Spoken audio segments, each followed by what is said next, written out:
Hello everyone, welcome to the channel only for human queen. हम solve कर रहे हैं ई सीरीज़ का एचपी टेट का टीचर एलिजिबिलिटी टेस्ट 2020 जो हुआ है 25 अगस्त को।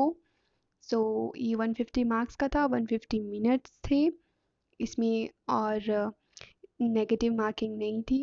अब हम स्टार्ट करने वाले हैं साइकोलॉजी सेक्शन से, जो कि सबसे इम्पॉर्टेंट और सबसे ईजी सेक्शन थी इस पेपर की। फर्स्ट सेक्शन जिसमें 30 क्वेश्चंस थे और सभी अटेम्प्ट करने थे बिकॉज नो नेगेटिव मार्किंग। अब हम शुरू करते हैं पहली सेक्शन से। पहला क्वेश्चन है, what is the important factor in human development? मानव विकास का कौन सा कारक महत्वपूर्ण है?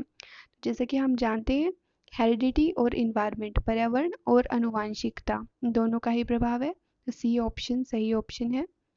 नेक्स्ट क्वेश्चन है, how many pair of chromosomes are there in our body?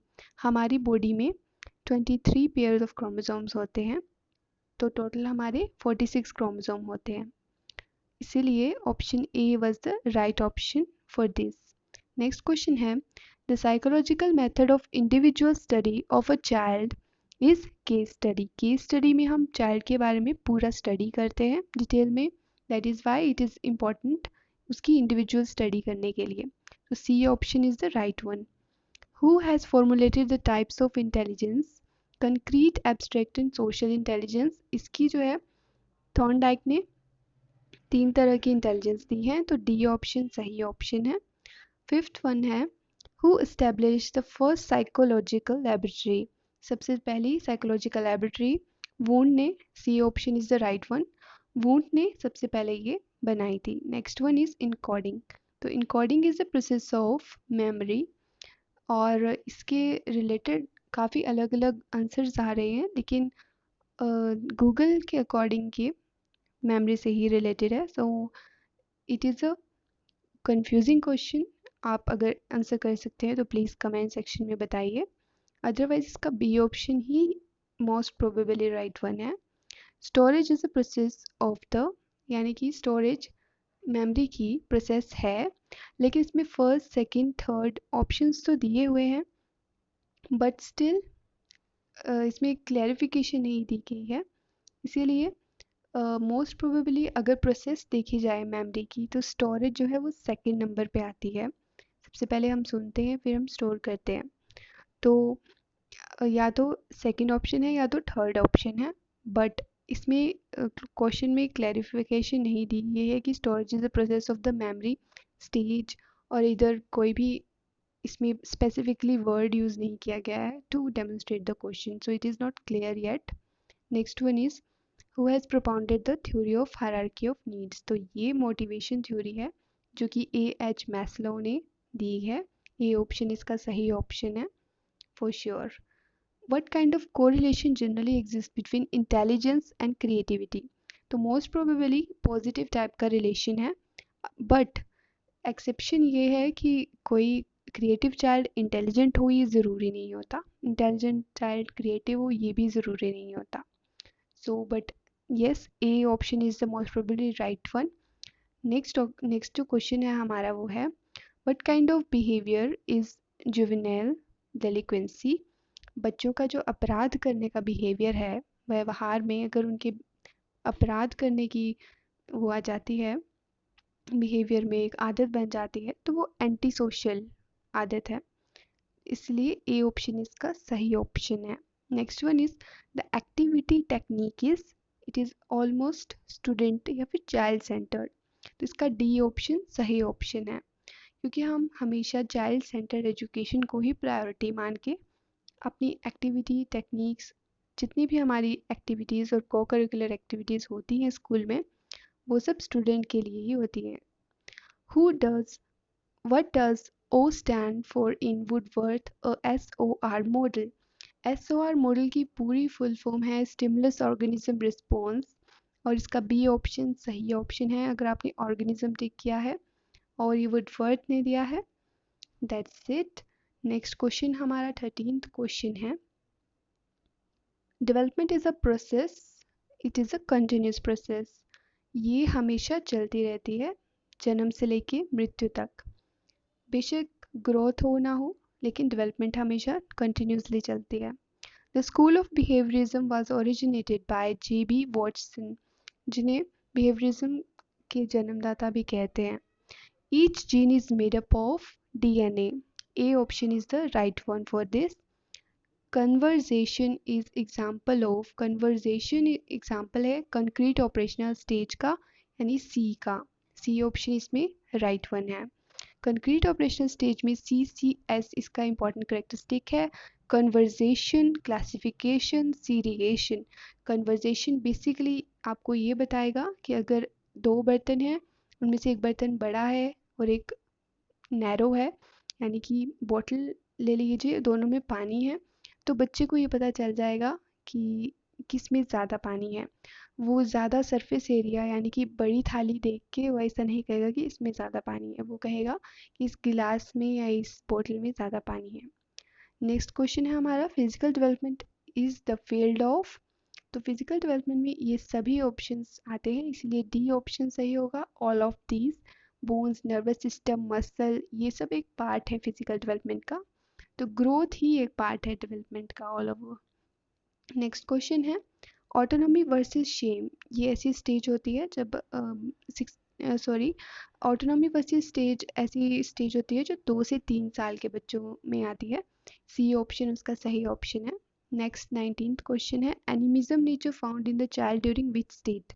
तो ये क्वेश्चन ऑफ कोर्स ये क्वेश्चन ही गलत है, बिकॉज एनिमिज्म वो स्टेज होती है जब बच्चे नॉन लिविंग थिंग को, डॉल्स को या टॉयज़ को रियल ह्यूमन बीइंग का मान के चलते हैं। और इसीलिए होता है कि अगर बच्चा गिर जाता है हम कहते हैं चींटी मर गई, या फिर ज़मीन को लग गई, अलमारी ने मारा, इस तरह के वर्ड्स हम यूज़ करते हैं, क्योंकि एनिमिज्म होता है, अभी तक उसको क्लियर नहीं होता है कि ये नॉन लिविंग है या लिविंग है। तो ये कंसेप्ट जो है पियाजे की थ्योरी से रिलेटेड है। ये ईद, ईगो और सुपर ईगो सिगमंड फ्रेड ने दिया है, इससे रिलेटेड तो बिल्कुल भी नहीं है। साइकोएनालिटिकल थ्योरी से रिलेटेड नहीं है ये ऑप्शन। तो 19th क्वेश्चन में हमें मार्क्स मिलने चाहिए, ग्रेस मार्क्स। 20th क्वेश्चन है हमारा, originality traits are found in. तो ये एवरेज चाइल्ड में, in average child originality traits मिलते हैं हमें। और next one is who conducted the experiment on forgetting. Forgetting पे एक्सपेरिमेंट हुआ है, मोस्ट ऑफ द यूट्यूबर्स कह रहे हैं कि नहीं हुआ है, लेकिन हुआ है। एबिंगहस ने किया है, हिंदी में आप देख सकते हैं, एबिंगहस नाम है इनका, और इन्होंने किया एक्सपेरिमेंट। ए ऑप्शन सही था। सेकेंड 22 जो क्वेश्चन है हमारा वो है कि two children have common abilities. इसका अभी तक क्लियर नहीं है, लेकिन most probably Hurlock is the right one according to Google. How will you eliminate stealing habit of the student. तो हम बच्चों को डांट के या कुछ दे के नहीं कर सकते, हमें एग्जाम्पल्स देने होंगे। बी ऑप्शन सही ऑप्शन है। Giving examples to the child, हम अच्छे अच्छे एग्जाम्पल दें और बुरे बुरे एग्जाम्पल भी दें कि क्या हुआ था जब किसी ने ऐसे किया था, चोरी की थी तो क्या होता है। फिर डायग्नोस्टिक, डायग्नोस्टिक का मीनिंग ही है कि पता लगाना, कठिनाइयों का पता लगाना, यानी सी ऑप्शन इसमें सही ऑप्शन है। और इसमें डायग्नोस्टिक टेस्ट किए जाते हैं टीचिंग में, ताकि बच्चे को कहाँ दिक्कत आ रही है वो हम पता लगा सकें। सी ऑप्शन इसका सही है। 25th क्वेश्चन जो है हमारा, educational psychology is help in. तो ये पूरी एजुकेशनल प्रोसेस में हेल्प करती है। काफ़ी बच्चे इसमें कंफ्यूज हो रहे हैं कि to know the child, child ही नहीं, हम टीचिंग मेथड जो है वो भी साइकोलॉजी, एजुकेशनल साइकोलॉजी के हिसाब से ही यूज़ करते हैं। इसमें हम कंप्लीट एजुकेशन प्रोसेस को ही यूज़ करते हैं एजुकेशनल साइकोलॉजी, तो इसीलिए डी ऑप्शन सही है। Creativity is identified by new result, D option is the right one. Ego integrity versus despair stage जो है वो 65 के बाद आती है। इस एज पे इंसान जो है पुराने पास्ट को, अपने पूरे लाइफ की जर्नी को याद करके देखता है, और अगर अच्छी हो तो वो अहम से भर जाता है, और अगर बुरी हो तो उसे निराशा होती है। तो ये ऐसी स्टेज है, ये दी है हमारे लीव वाइगोस्की ने, आई गेस। एग्जैक्टली में नाम याद नहीं आ रहा है, लेकिन लीव वाइगोस्की ने दी है शायद। इसमें 8 स्टेजेस दी हैं उन्होंने, उसमें से ये भी एक स्टेज है उनकी, 65 ईयर्स अबव की, ego integrity versus despair. Next है, vocabulary of the infant becomes the end of the second year। ये मोस्ट प्रोबेबली सेकेंड ईयर का एंड की बात करें, यानी कि थ्री के नज़दीक का ईयर, उसमें 272 वर्ड्स हो सकते हैं क्योंकि 18 मंथ्स में ही वो 50 वर्ड सीख जाता है बच्चा। तो बी ऑप्शन ही इसका सही ऑप्शन है, 272 वर्ड्स, क्योंकि 3 साल का बच्चा 300 वर्ड्स कह लेता है। सो हम नेक्स्ट क्वेश्चन पे चलते हैं। 29th क्वेश्चन वो है, how will you change the cramming habit. अगर बच्चे को रटने की आदत है तो हम अपना इवेलुएशन टेक्निक चेंज करेंगे, जिससे हम बच्चे को ऐसी आदत हो जाएगी कि वो पूरा समझ के करेगा, क्योंकि हम क्वेश्चन ही इस तरह से पूछेंगे कि उसे रट के वो आंसर दे, उस तरह के कोई क्वेश्चन हम नहीं पूछेंगे। डी ऑप्शन जो है वो इसका सही है, और इसमें हम ऑब्जेक्टिव टाइप एमसीक्यूज ले सकते हैं। नेक्स्ट इज कि लर्निंग कर्व का मीनिंग क्या है। तो डायनेमिक इंडिकेटर होता है ये लर्निंग का, सी। और इसमें हम लर्निंग अगर ज़्यादा स्पीड से करें या कम स्पीड से करें, वो दोनों ही चीज़ें इंडिकेट कर सकते हैं। बेसिकली ये ग्राफ पे शो की जाती है। Learning curve is like curve which shows कि हमने कितनी कितनी लर्निंग की है। मीन्स अगर ये हमने ज़्यादा लर्निंग की है तो ये हाई जाता है, अगर कम की है तो लो जाता है। So this helps us to know. ये थी हमारी इम्पोर्टेंट साइकोलॉजी की सेक्शन, जिसमें 30 आउट ऑफ ऑलमोस्ट आपने सभी ने बहुत ही अच्छा स्कोर किया होगा। Thank you so much for watching. Like share and subscribe the channel, और इस वीडियो को जितना हो सके शेयर करें, और best of luck for your results.